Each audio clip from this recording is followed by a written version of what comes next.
This episode of Going in Raw is sponsored by Liquid IV. The 2024 Olympics are almost here, and with the Summer Games nearly in full swing, it's a reminder that hydration is important for athletes and fans, and Liquid IV offers extraordinary hydration for physical endurance, mental clarity, and overall well-being. A single stick of Liquid IV delivers better hydration than water alone with 3 times the electrolytes of the leading sports drink, plus 8 vitamins and nutrients, making it the ideal companion for all your summertime activities, whether you're camping, hiking, hitting the golf course, or if you're like Steve and I, playing basketball. So tear, pour, and live more and turn your ordinary water into extraordinary hydration with Liquid IV. Get 20% off your first order of Liquid IV when you go to liquidiv.com and use code RAW at checkout. That's 20% off your first order when you shop Better Hydration today using promo code RAW at liquidiv.com. Hey, Friendo, Steve here. And Larson. And welcome back to Going in Raw Countout. Man, it's a boom period right now for WWE. They can do no wrong. So today... Well, hold on. Oh. We might cover that in another video. Maybe. Yeah, we might have to do the opposite of this. We're going to talk about how great Triple H is today. Of course, Larson, I'm a Triple H guy. He's not perfect, so the video you're talking about is maybe a blunders video, but I think that we're going to start with the positive. So today, we're going to discuss the top 10 best decisions that Triple H has made since he's come to power. Yeah, so that, it started roughly late July 2022 after Vince resigned for the first time. And by the September of 2022, he was officially named Chief Content Officer of WWE. There's that period after Vince came back and was kind of overseeing creative on a macro sense, while Triple H was still handling the day-to-day stuff. So, there could be instances where Triple H had an idea and went through Vince and either got better or worse. We don't know. We don't know exactly what Vince took his red pen to change, other than the Raw after Mania 39. That was totally him. We know garbage. That one for sure. Yeah, but most of these, it looks like most of these are pretty firmly Triple H decisions. Yeah, for the most part. You would think so. Yeah. You would think so. Yeah. I don't see much here. In fact, there's a couple things here that I feel like Vince probably would have poo-pooed had he had the chance. Oh, probably. Yeah, anyways, let's go ahead and dive into it. Sure. First up, number 10. Bringing back CM Punk. Now, Vince was here at the time, was at WWE at the time. CM Punk mentions a story of running into him at the gym. That was in November of last year. It wasn't that long after. I think it was January of this year that Vince was finally out of here. But yeah, no, Triple H seemed to be a Triple H call. We always got the impression that Vince wasn't too keen on the idea of bringing CM Punk back. Of course, CM Punk had a big blow up over there at those other guys, AEW. And so they're in Chicago for Survivor Series. Triple H looking at his burner account, seeing that there's a lot of chatter for people thinking, hey, CM Punk's going to come back. So he was like, why don't we do a twofer? We'll bring Randy Orton back. That'll make everybody think, oh, we got one big return. But then, after the end of the main event there, we get the new old Cult of Personality song, the remix version. Yeah. And Phil came back. And, it's been an absolute shame that, he had one match against Dominic on the house show circuit, but then he was in the Royal Rumble and immediately, well, on a future shock DDT tore his triceps. He's been out ever since. Seems like there's a good chance we'll see him in action at SummerSlam. I'm just hoping his body holds out. I hope so too. So far, no problems within WWE for CM Punk other than the injury issues. I guess no problems backstage. No Punk dailies yet, man. No Punk dailies. The only drama surrounding CM Punk these days is when exactly is he going to get cleared to come back to wrestle. So, there was a lot. Of course, once he got fired from AEW, there was a lot of discussion. Is he going to come to WWE? Would WWE even want him? Right. Given the acrimonious split last time, Punk getting fired on his wedding day, getting sued, and it was very much up in the air, and seemingly by all accounts, it was very much up in the air till the very last minute. Essentially, it was down to 11th hour. As Survivor Series approached, I think it was about a week in advance, is the timeline where communication really began. And as the story goes, Phil put pen to paper at the pay-per-view to sign the new deal, and returned to WWE in a pretty shocking turn of events. Is something I definitely didn't expect to happen. It's going to be interesting to see how Phil's body holds up, because that's kind of the major concern right now, more so than anything else. He 2 matches into his WWE run. You mentioned one at a house show. He tore his tricep, the other tricep, not the same one he tore in AEW. And he dealt with a couple serious injuries, torn tricep, broken foot while in AEW, and the broken foot thing was just a fluke thing. He jumped into the crowd, hit his foot on the guardrail, foot broken. But if he could stay healthy, if he could behave himself backstage, no problem. Let me ask you this. What? When he first showed up, there was a big dust up, or at least Seth Rollins made a big dramatic thing about it in front of fan cams after the cameras went off, after the official cameras went off. But then there was also a report that Drew McIntyre legitimately got pissed off backstage and walked out.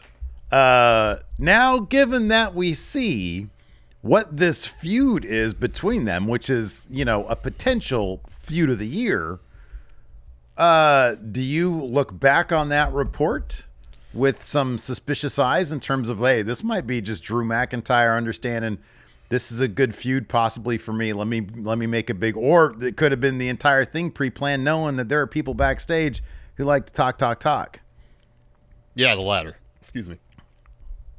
I think anybody who, if there was reports that got out of performers, superstars, wrestlers being upset that CM Punk was there, came back, I would imagine, I'm not there though, I can't say with certainty, but I can imagine it was done to advance story potentially, and word gets out there, as I'm sure they know it will, or it intentionally gets out there. They're like, hey,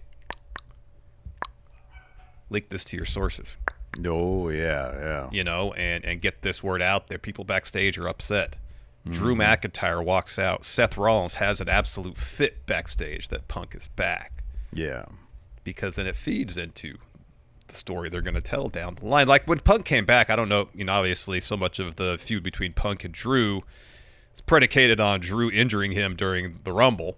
Mm-hmm. Yeah, right. But that's not to say that it wasn't one of the feuds they had in mind when Punk came back. Yeah, they could be setting things up pretty early, Absolutely. Yeah, absolutely. Anyways, let's go ahead and move on now to number 9. Bringing on Nick Aldis as the SmackDown General Manager. This went down on the October 13th, 2023 edition of SmackDown. Of course, Adam Pearce named Raw General Manager, Nick Aldis SmackDown General Manager, both former NWA World's Champions. And a little bit surprised maybe that Aldis wasn't being brought in to be a wrestler. I think at this point he's 37 years old, I want to say. In his late 30s, yeah. He's younger than us by a substantial margin.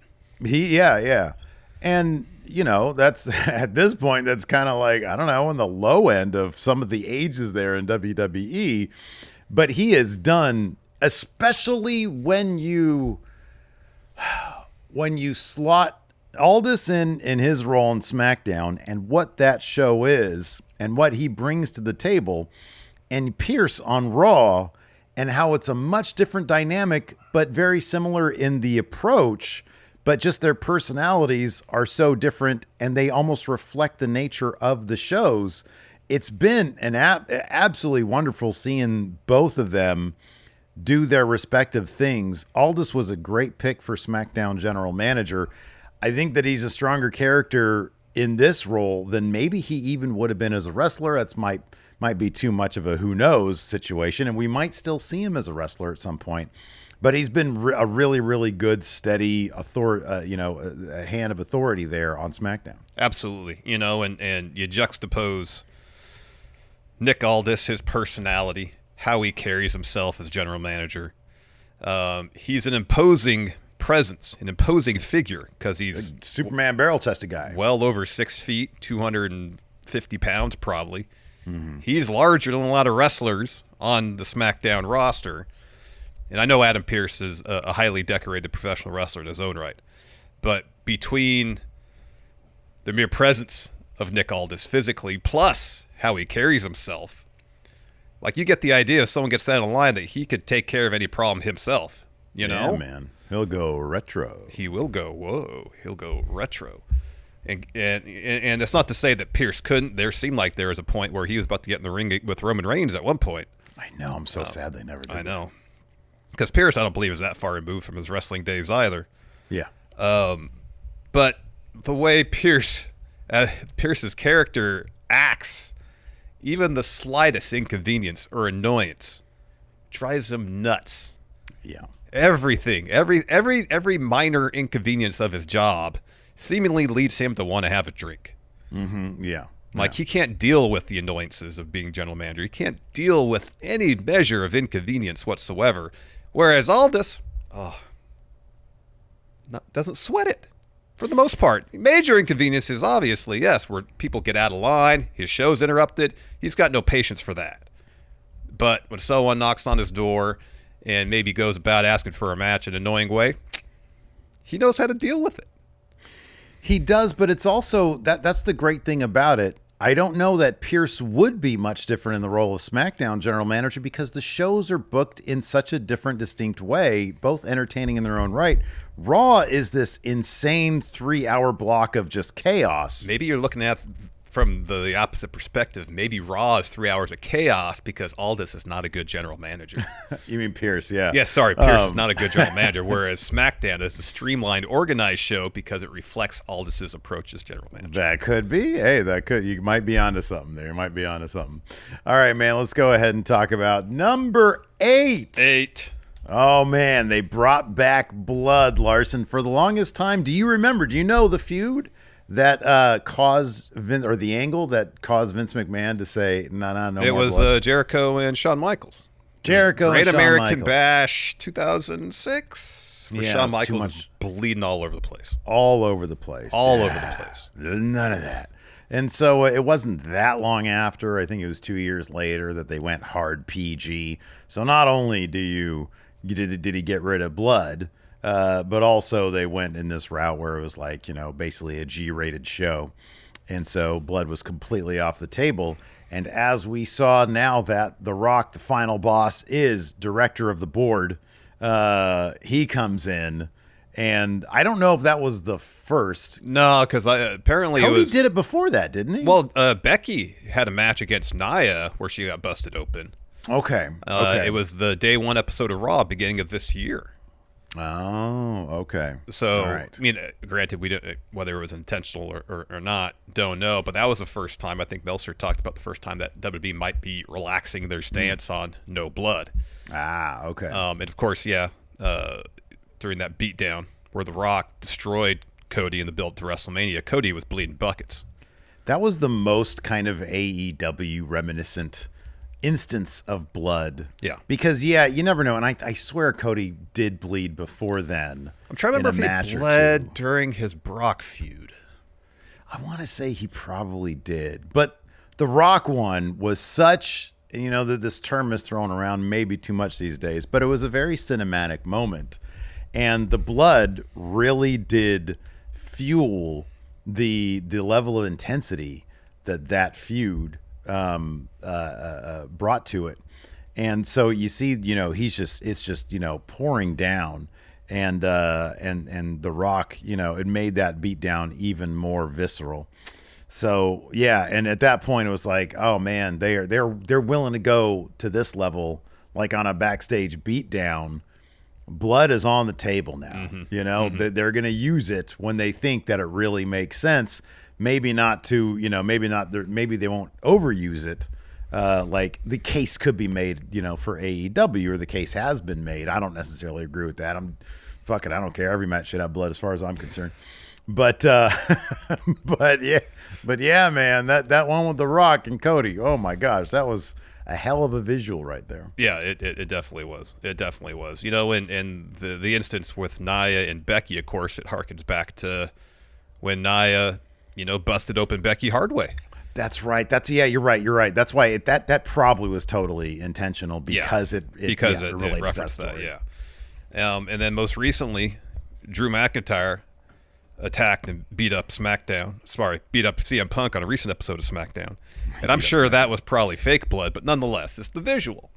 Mm-hmm, and when used judiciously, sparingly for maximum impact, blood can have a massive impact on the story you're trying to tell.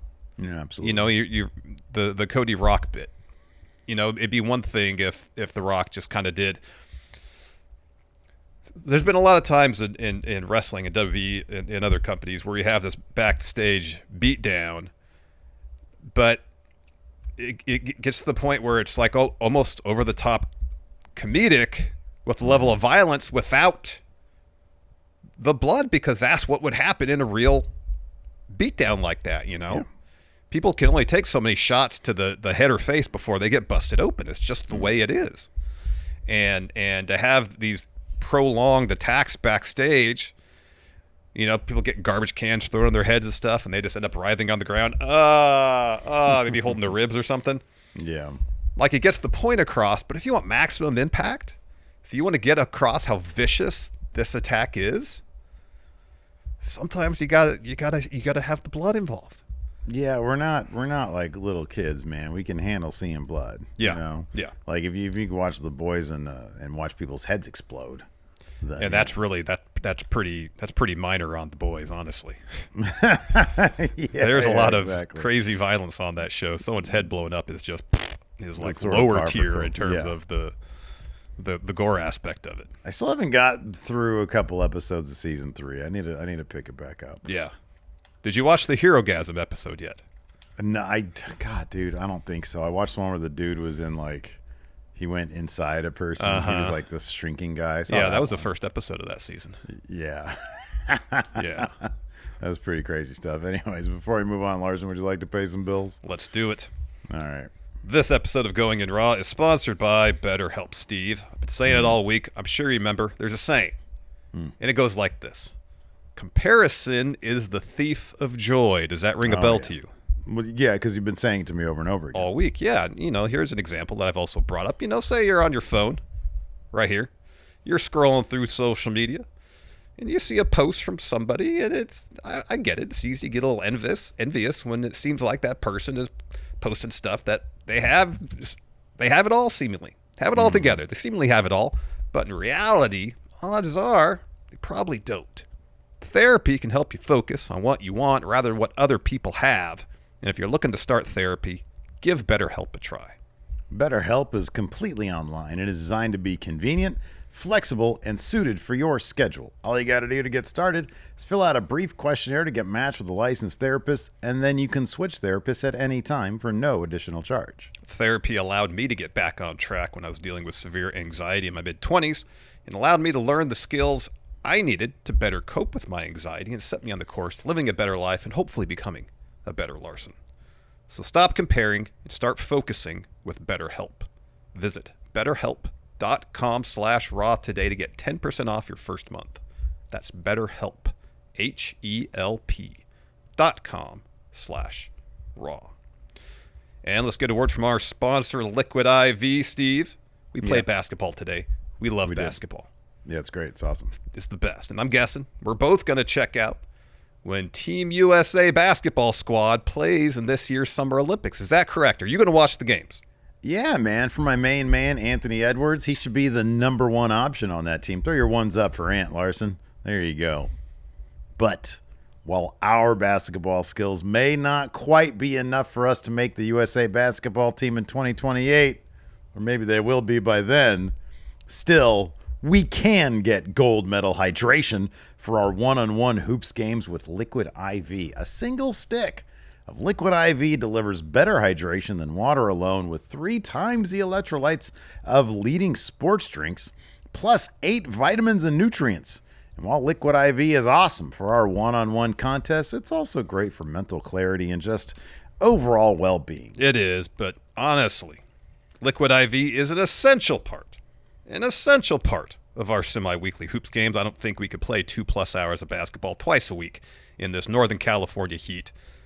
It's nearing 100 degrees right now as we're filming this without drinking Liquid IV. In fact, not only do we have our 2 one-on-one contests every week, I'm starting to play hoops Tuesday nights as well, and Liquid IV helps me hydrate and recover so I can get as much basketball as possible this summer.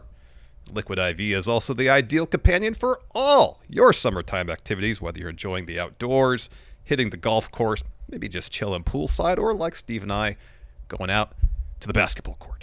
So tear, pour, and live more with America's #1 powdered hydration brand, and turn your ordinary water into extraordinary hydration with Liquid IV.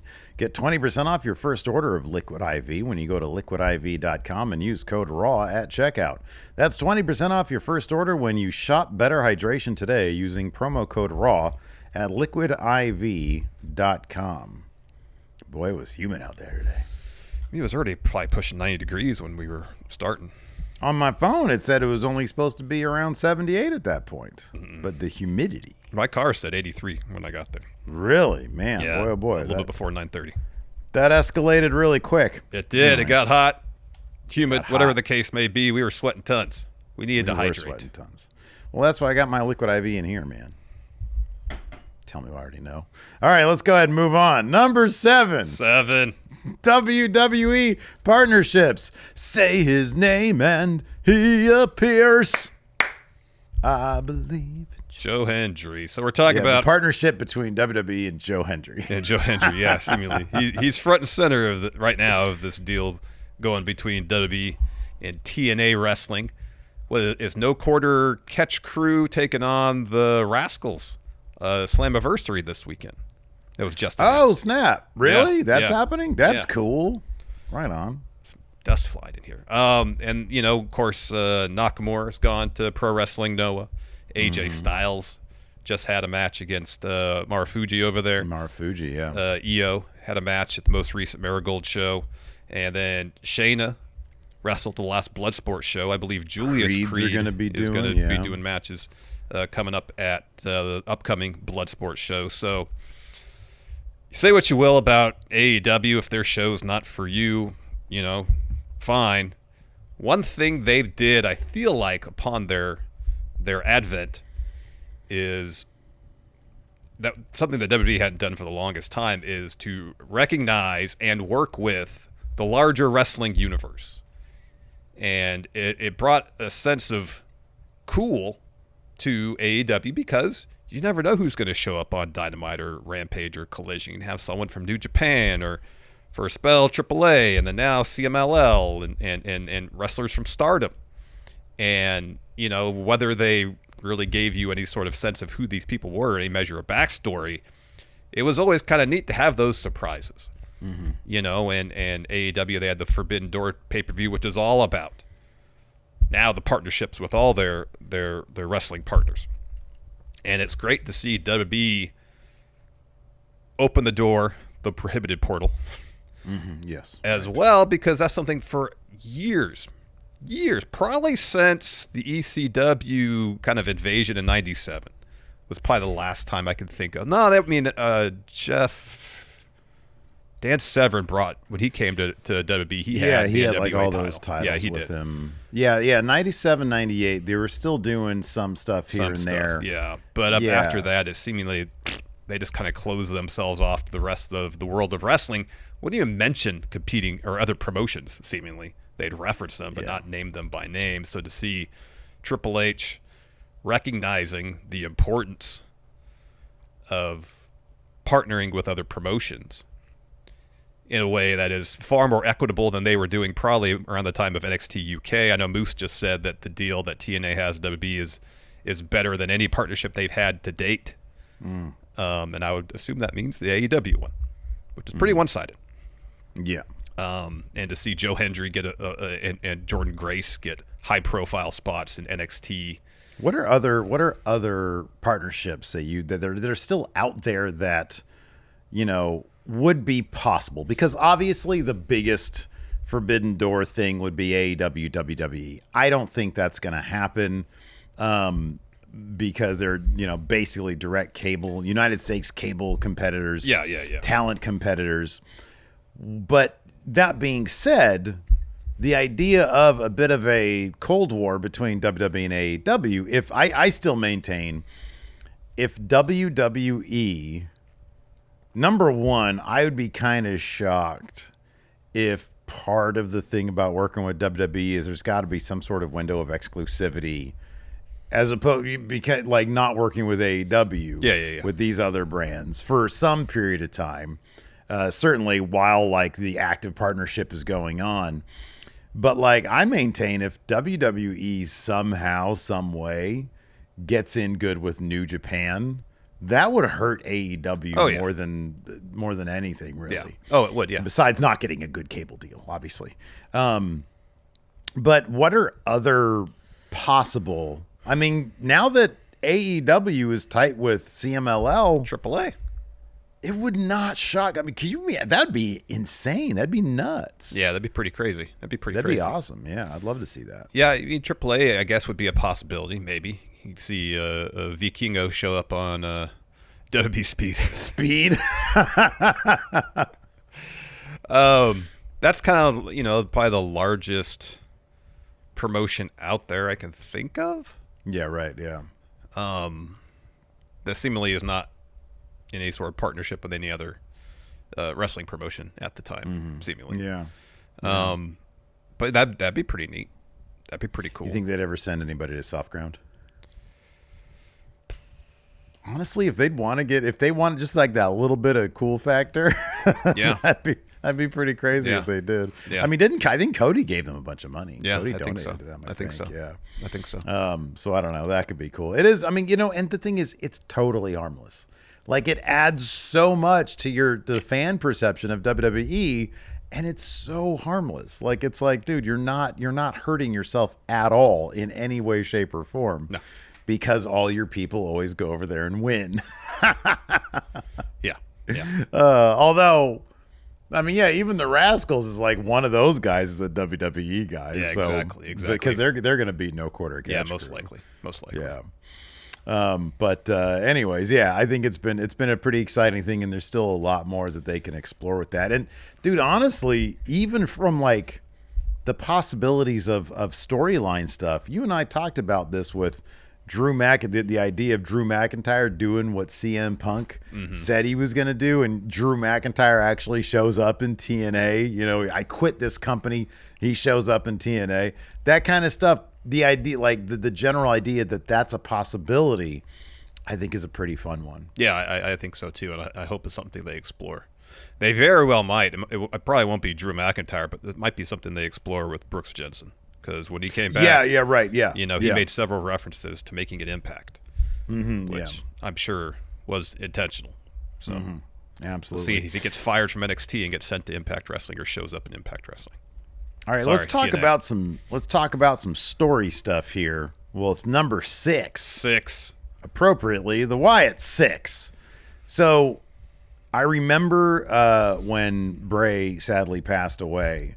One of the questions relatively shortly afterwards was that I would get over WrestleJuice. Hey, should WWE try to, in some way, pick up the Wyatt legacy and forward those stories that he had sort of envisioned or set up or whatever?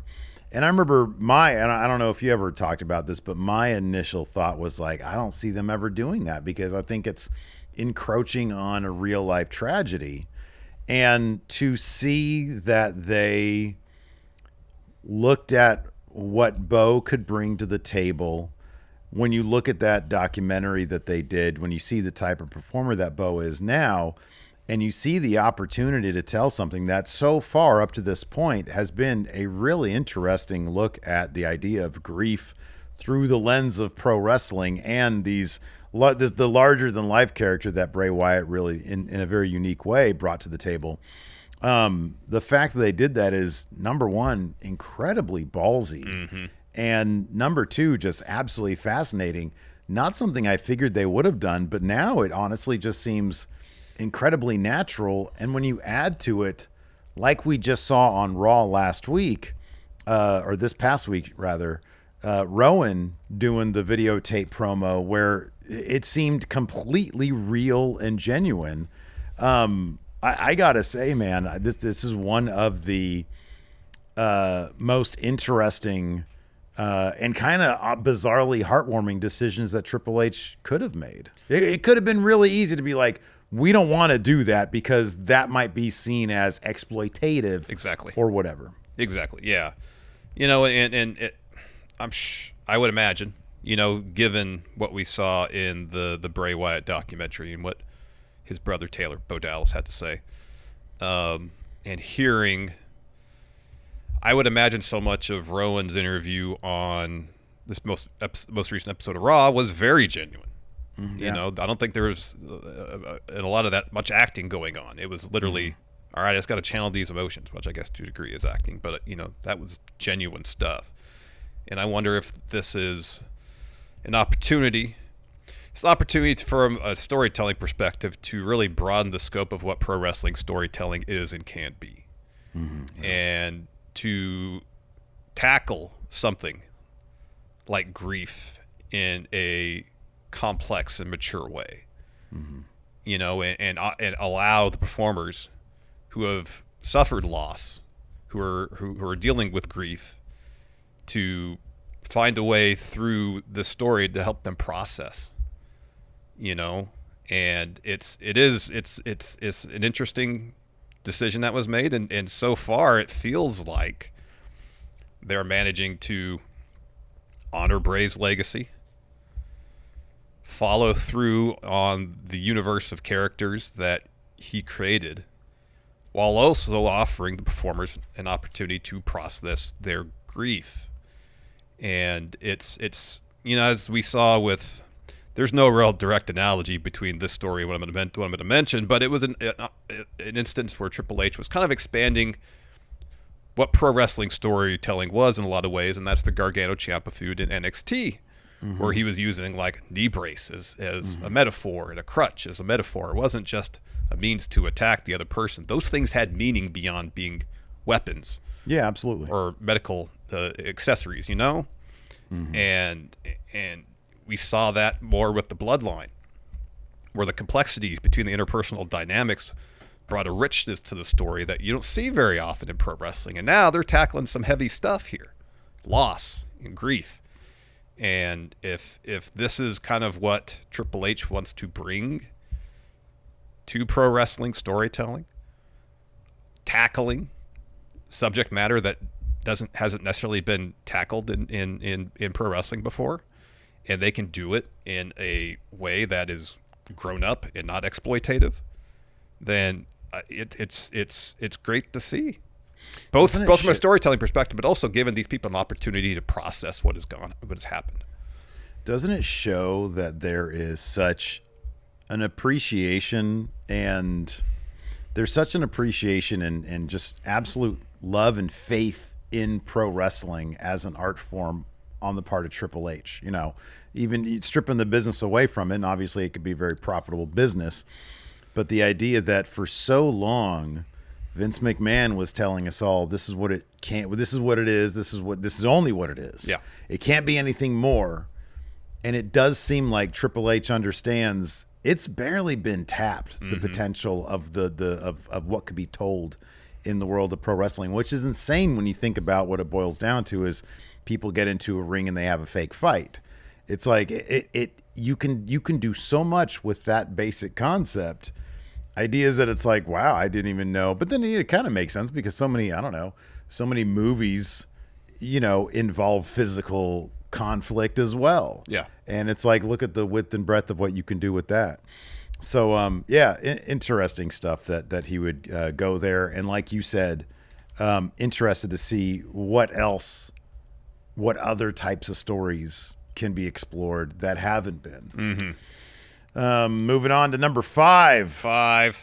Another storyline thing, turning Drew McIntyre heel. I said earlier during the CM Punk entry that this feud definitely has, and I think some of it depends on, is CM Punk going to hold up past this match, and are we going to be able to get some more matches out of this, whether it is a triple threat with Seth Rollins, assuming he's going to be guest ref at SummerSlam, and how they can escalate this feud even further.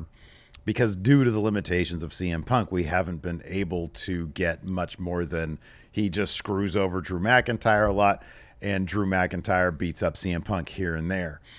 That being said, the promos, the characters, the back and forth has all been really, really hot stuff, and it all begins with the heel turn that makes so much sense. And you love that Drew McIntyre is like dragging CM Punk down to his level, where Punk can't even apologize to the guy who's getting it, the collateral damage, Seth Rollins, without a qualifier. And it's a really, really great character piece between these two guys, even though it's been fairly limited in what they could do. The character work has been outstanding, and Drew McIntyre being fed up with being screwed over, and he legitimately has a good case to be made, and it's driving him to do these things that he feels he's in the right for. It's been really, really great stuff, and watching him just absolutely commit to this character in every way that makes him, if you look at what Drew McIntyre has been through as a character, the performer who just re-signed with the company, allowing that character to be, I'm not even going to say humiliated, but to a degree humiliated, that shows a lot of trust in Triple H, a lot of faith in the company that they're going to do right by his character. And he had that title for all of 5 minutes before he got cashed in on. He got to cash in himself, and he got screwed over there.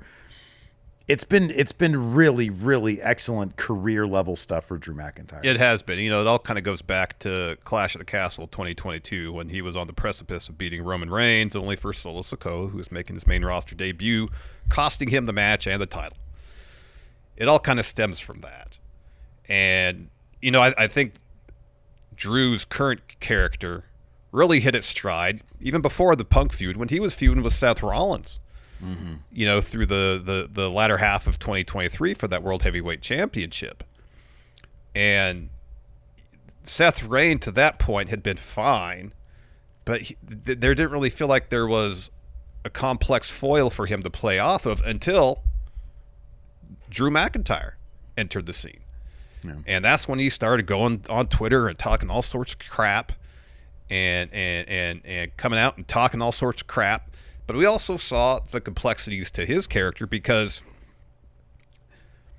he was so scared of failure. Well, it was both scared of failure, so therefore he would rush himself. There was one match against Seth where he hits a Claymore and is so eager to pin him, he doesn't realize that Seth is right next to the ropes. Yeah. There's that aspect. And there's also that Drew is so consumed by personal grievance and beef that he'll lose sight of things. During that feud with Seth, how many times Damian Priest come down to ringside to just tease a cash-in, and Drew would be completely sidetracked by all that, rather than focusing on winning the match. And we saw that again at WrestleMania this year with CM Punk sitting there. Drew finally has the title. He had his moment in front of fans. The moment that he felt he was deprived of during the COVID WrestleMania. All he has to do is take his title, celebrate with his wife, walk up the ramp. He gets what he wants. He can't help himself. Yeah. He can't help himself. And it even predates the Clash at the Castle, because the same thing that you and I and every fan out there of Drew McIntyre used to talk about, he got to be champion in front of nobody. Mm-hmm. And that gnaws at him too. And what a real world motivation to have. I want that championship to be the champion for the people. And in the process, he completely alienates himself from those people to the point where he basically just resents them now. Through gritted teeth, he says, "Oh, all these people want to see this match. Pierce, just give me the match." And then Pierce makes him apologize to a couple refs, and he's like, "They represent me getting screwed over. It's their fault. I got screwed over." Really good stuff. It is good stuff. It is good stuff. Absolutely. Let's move on to number 4. 4. Gunther's IC title reign, the Intercontinental Championship. Word was Vince McMahon was looking to, not shocking, bury Gunther once he got to main roster. Apparently he was on the precipice of doing that. And then he was out. Triple H was in, and Triple H loves Gunther. And he broke the record, Honky Tonk Man's record for the Intercontinental Championship. And he brought back prestige, as he likes to say, to the title. He became basically a main event level guy who puts on just phenomenal matches, is arrogant as can be, and right now is basically seen as kind of a mountain for people to climb. Yeah. And they put him in that position, and he ran with it. He obviously basically completely changed his body from the time he got to NXT to the time he got to main roster. And my God, he's absolutely just perfect. He's so great. You know, going back to even before he signed with WWE, he had the reputation for being one of the best wrestlers in the world. You know, and as we saw in NXT UK and up till today, he still is one of the best wrestlers in the entire world. But so much of pro wrestling in WWE, AEW, on the larger platforms, your contemporaries are also the best wrestlers in the world too. You have to separate yourself other than just being a really good wrestler. And I know Gunther is a really good wrestler in a way that is kind of different than anybody else. There's a realism to his matches that few can replicate. Mm-hmm. Nonetheless, you got to bring something in measure in the sense of character and personality. And despite what Damian Priest said about him on Raw this last week, about him being boring and having no charisma, I disagree, Damian Priest. Oh, wow. Yeah. Gunther is, I don't think anybody's having as much fun as Gunther is right now. It's hard for him to keep a smile off his face. It really is. And it is infectious. He knows his character. He portrays his character fantastically. Yeah. And you tie that with the aspect that he is basically, in a lot of respects, final boss on Raw. You know, he's lost once, I think, the loss to Sami Zayn at WrestleMania, and that was due to his own hubris. Mm-hmm, he took Sami lightly. Yeah. And then he refocused, dominated King of the Ring tournament. Mm-hmm. Now the question is hubris going to get the better of him at SummerSlam against Damian Priest, or is he going to retain the focus that he had from the King of the Ring tournament and decimate Damian Priest? Remains to be seen. But after a 666-day Intercontinental title reign, and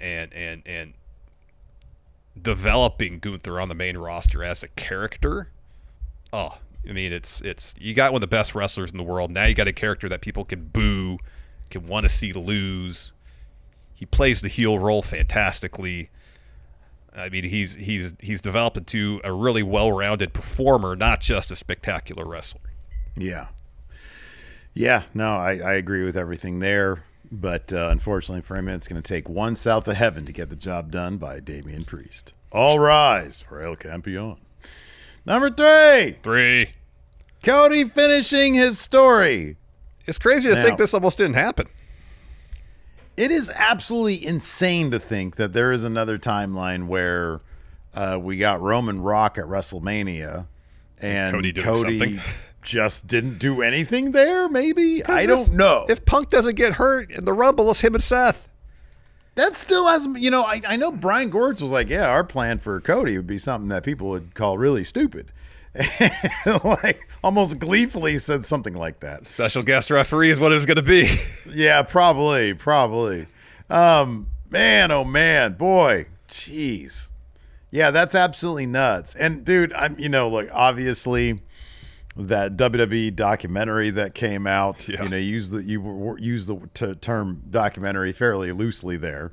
if it's any pursuit of truth, even through its own narrative, I don't really know if they were getting there. But whatever the shenanigans were backstage, or the politicking was, or whatever, we got Cody finishing his story. They took his moment at WrestleMania 39, and they took the next year to basically book Cody to be back in that same position after a year of hardship, quote unquote hardship. Adversity. And then he actually got the thing done, and it felt like a big special moment. And when everybody was on board on the same page, goddamn, like night one and night two feeding into night two, and that terrific Roman Cody match, man, oh man. Yeah, that it really felt like a big moment, and I think they got it right this time. I think they did. They did, and not only did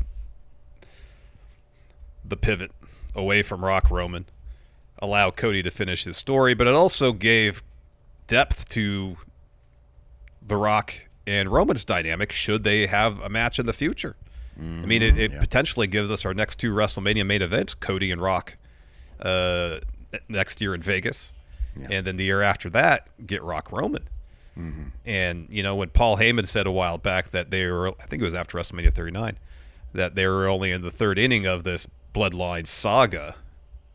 Now seeing how it's, obviously at the time The Rock wasn't involved in it, but seeing how it's played out since, with this revamped Bad Bloodline. Put your ones up for Bad Bloodline.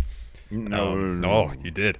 Whoa. There's a lot still left to tell in this story, and Cody, I'm sure, he's facing Solo at SummerSlam, but Cody is still not done with the Bloodline by any stretch of the imagination. He's not done with The Rock.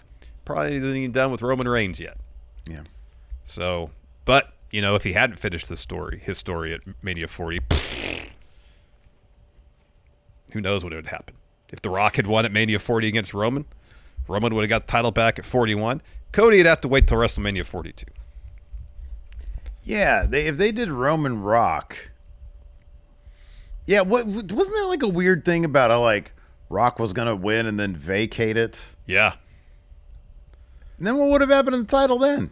They probably would have had a tournament or something for it. I don't know. Maybe Cody wins the tournament, wins the title that way.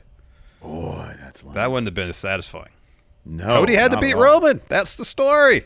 Yeah, that's horrible. He had to beat Roman to win that title. He couldn't beat Seth to win the World Heavyweight Championship title because that title doesn't have the lineage. Man, I really want to know what the hell happened there. Anyways, well, one day. Well, as The Rock tells it, he woke up and is like, we got to change course. Rock 10.0, baby. That's what we got. Number two. The Bloodline. Really should have been number one. Put your ones up for the Bloodline, Steve. It should be the ones, but the Bad Bloodline, they're the twos, Larson. Oh. Yeah.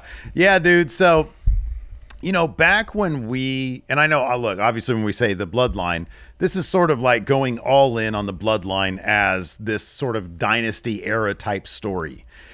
Back when we thought there was the good possibility that Cody would win at 39, it was like, okay, what happens? Roman goes away. Maybe they do a thing where Jimmy tries to take over the Bloodline, or somebody tries to take over the Bloodline, or maybe they all just go their separate ways and then they reform later. And the way this new Bad Bloodline story is playing out, I think is absolutely perfect. Bringing in people that make sense for this new vicious Bad Bloodline. Tama Tonga, Tonga Loa, and of course Jacob Fatu, who very quickly people are turning on to. Yeah. And it's been, and I know it's great because it has engaged, like the audience so much. There's people who are just out there just absolutely burning Solo to the ground, saying you got to bag up the fries, man. But that is his story. There's a new tribal chief in town, a guy who you could look at the entire history of Solo Sikoa. It wasn't very long after he arrived on main roster that he had his eyes on that Ulafala and the top prize. And so to see him ascend to that level, to the new tribal chief, and how that's going to play out with Roman Reigns' return is all incredibly intriguing stuff. And instead of letting the Bloodline sort of fizzle out, they're doubling down on the chaos that can ensue with a Bloodline that isn't necessarily about family. It's about power. It's exclusively about power. Yeah. Whereas before it was about power, family first, power second. But even the complex relationship between the two. Yeah. But, speaking of those complex relationships, a lot of the best Bloodline stuff happened after Triple H took over in July of 2022. A lot of the Sami Zayn stuff happened the latter half of 2022 into early 2023. Trial of Sami Zayn, being named honorary Uce. There's so much great stuff that happened towards the tail end of 2022, and it seems pretty clear that obviously Paul Heyman, Roman Reigns have a lot of influence in terms of Bloodline creative, because it's been since the inception of the Bloodline, Roman coming back in summer of 2020. It's been the standout stuff in WWE. So the through line for that, you think, well, Roman and Heyman's input. But, Triple H kind of guiding things through the Sami Zayn stuff, through WrestleMania 39. I know there was a bit of a lull after that because Roman took some time off. But, and the Jay Roman match at SummerSlam last year wasn't the best. It hasn't all been exemplary stuff across the board. But the good stuff is about as good as pro wrestling storytelling gets.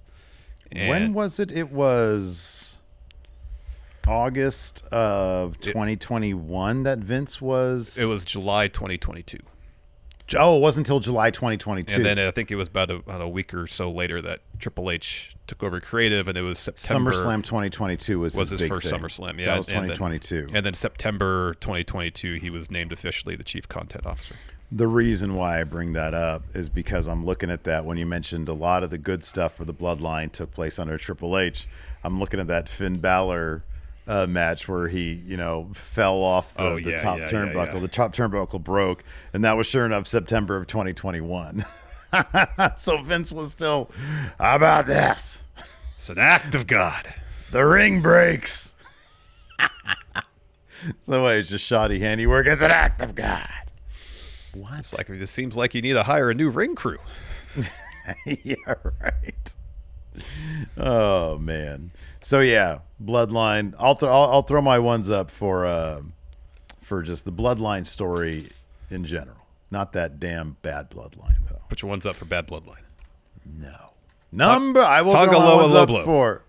Yeah, I'll throw my one for that. There you go. Number one. One. Judgment Day. Boy, Triple H loves him some Judgment Day, and look at how they're paying off, man. I know. This crew, Rhea Ripley, Dominic Mysterio, Damian Priest, and now of course JD McDonough and Carlito. You forgot Finn Balor. Oh, and Finn Balor. Yeah. And Finn Balor. I knew I was forgetting somebody. Have been running Monday Night Raw, both as their catchphrase and in reality. Rhea Ripley, when she's there, she was injured for a brief time, but when she's there, man, nobody can take their eyes off her. They use her extensively. She is basically the main character. She's the Roman Reigns of Raw. Yeah, she is. And this whole Liv Morgan, Rhea Ripley, Dominic Mysterio stuff. I mean, if you just look at Dominic Mysterio's character since Triple H took over, and just the reception he gets is to this day, because you remember we were being asked questions like a year or two ago. Hey, how much longer can he milk this booing thing? Oh, dude, it's still going strong. It is still going strong, and he has evolved so much as a performer and as a character. They all have, and if you look at where they were back when Edge formed the group, it's a far shot from that. But kudos to Triple H for being like, you know what?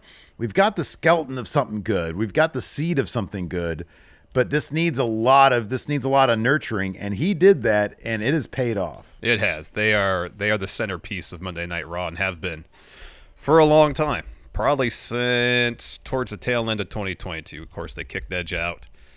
Dom Mysterio joined, I believe, September of 2022 at Clash at the Castle. And since then, it's been there was a spell especially when Finn was feuding with Seth for that World Heavyweight Championship. At that point, I believe Damian Priest either had just won Money in the Bank or was about to, where apart from Rhea, Judgment Day was hapless. And at points it was frustrating. You're like, come on, we want to see Finn be champion. And that damn briefcase especially was such an albatross for the faction. But ultimately, Finn and Priest had a really long reign as tag champions. There was that spell where they all had title belts, where Rhea was women's world champion. Dom had the NXT North American title. Finn and Priest tag champs. Again, interpersonal dynamics. When you have a group of performers who have naturally very good chemistry, like they all do, and you focus your story on the egos, the interpersonal dynamics between everybody. I mean, so much of their story is who's top dog in Judgment Day. Finn wanted to be for a spell. Priest still wants to be. Rhea is. And to see that all kind of play out and how they have beefs that they kind of bypass because of success, but when the going gets tough, those all come to a head. And it feels like it's been a while. All right, they're going to break up. Something's got to explode at some point. And now with the Liv Morgan storyline with Dom, it seems like, I could be wrong, it seems like things are going to come to a head. Well, it's great because it's, when you contrast that with the Bloodline during their heyday when it was Roman led, and they had chemistry, but everybody sort of walking on eggshells around Roman because he was the man. Well, in Judgment Day, not only do you have moments where the egos start to rear their ugly heads, you've also got moments of brevity. You've got moments where it's a bit more lighthearted. When Liv is in there doing the stretches with Dom, and Priest shows up with a big smile on his face, and then the heads poke out from around the corner. That's just really good stuff, and it works because they've developed the kind of chemistry where Finn will get annoyed with something that Damian has to say. He'll confront him about it, and the conversation will leave kind of unresolved. But then at the same time, like families, you get over it. And yeah, it might still be there. It might still be in the background, and it might still rear its ugly head at another time. But in the meantime, they're still brothers. And when those moments where Dominic Mysterio is acting like, a horn dog, at that point, hey, we can all get on the same page to laugh at this dude, Yeah. And so that's the joy of Judgment Day. It's seeing people who have real chemistry. You can tell just, viewing their social media and whatnot, that they legitimately are a bit of a family. Yeah. And then you add in, a bit of comic relief with Carlito and to a degree JD McDonough. It really is, Monday Night Raw, for my money right now, is my favorite wrestling show, and the Judgment Day are my favorite part of Monday Night Raw. And it's just because they put in all the work necessary to get them to this point. And that's the thing about Triple H, is that some people, I've seen criticism, it takes forever to do anything. Well, there's a reason for that, because the longer you take, the more work you put in, the bigger the payoff is when it comes to these big payoffs. Definitely. Most definitely. Yeah, man. Anyways, that's it for this episode of Count Out. Thanks, everybody, for hanging out. We appreciate it. And next week, we're not pulling any punches, man. We're going the other side of this. We're going Triple H's biggest creative blunders. So just remember, next week, if you want to load up these, out you go. Now you're just being negative. Listen, man, we got to look at both sides of things, because not everything's been perfect. Not everything's been perfect. Right. Anyway, better, yes. Perfect, no. Right. Hit that thumbs up. Hit that subscribe button. We'll see you guys around. Goodbye.